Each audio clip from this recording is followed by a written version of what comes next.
Still, there are those inmates like Alex Bennett at the Kentucky State Penitentiary who don't always agree with or abide by the rules. I'm a person that's been in the joint all of my life. I've been told I'm pretty hardcore. And I need a certain type of environment. Now, you got something you want to say to me now? We can get it on national TV here. Everything about Alex's mannerisms, his appearance, and the words that he spoke said convict. Alex just embodied that. Bennett was 54 years old when we met him and had spent 33 of those years behind bars for armed robbery, kidnapping, and murder. The system today isn't like the system that I came into 36 years ago. The system today has the majority of their inmates programmed to do what they're told when they're told to do it. And so they get to the point where they expect that from everybody. Well, there's still a few old dogs around who like to do things their own way. Bennett's way of doing things, however, has had horrifying results. After adapting to life in his single-person cell here, he was transferred to a lower security prison in 1998. He had more privileges there, but also had to share a cell. That's when things began to go very wrong. I'm not going to live with child molesters. I'm not going to live with punks. I'm not going to live with rats. I need my privacy, and that's the most important thing to me. And I was determined to get that, and I got it. After his request to return to his single maximum security cell at Kentucky State was denied, Bennett took matters into his own hands, and at the expense of his new cellmate. I took a knife and I stabbed him with it 3 or 4 times until he was dead. And then I butchered him with it.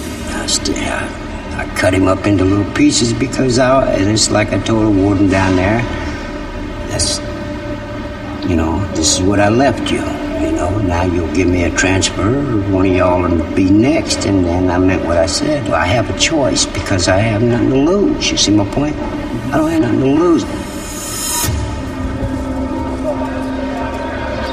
Usually I hang out right here. This is my spot. I used to stay over there, but the child killers took it over and they can have it. I don't argue with nobody about spots. I feel like the whole joint belongs to me since I killed to get here to get it. A whole lot of guys think that I'm a insane, psychopathic, murderer. It ain't about it. But later, Bennett revealed that he did care what the lockup audience would think of him. Deputy Warden Nancy Doom took me to meet Alex at his cell so I could get a few extra shots of him. He was taking this long pull off of a cigarette, and I could start to see the gears turning in Alex's mind a little bit. And he said to me, "Why do you need all this footage? I just don't get it. Why do you need all this footage about me?" It don't make a whole lot of sense to me.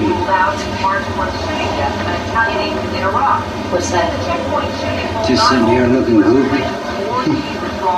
He was upset, and it was like a switch. He went from being terribly cooperative to not being happy about this situation, and there was a really, really discernible shift in his demeanor. Well, you know what I think?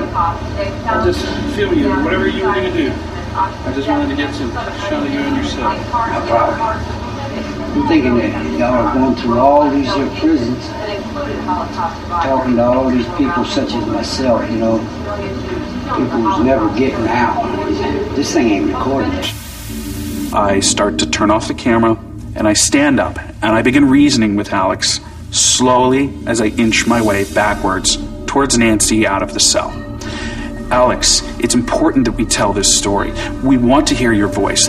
I don't know if I was getting through to Alex, but I do know that I was getting closer to the entrance of that cell." And we turned and we started walking down the cell tier. We get to the entrance of the cell block, and Nancy is white. And she says to me, "I don't know if you realize how lucky you are right now." Hale might have been lucky, and he made it out of Kentucky State knowing Alex Bennett never will. But Bennett has accepted that.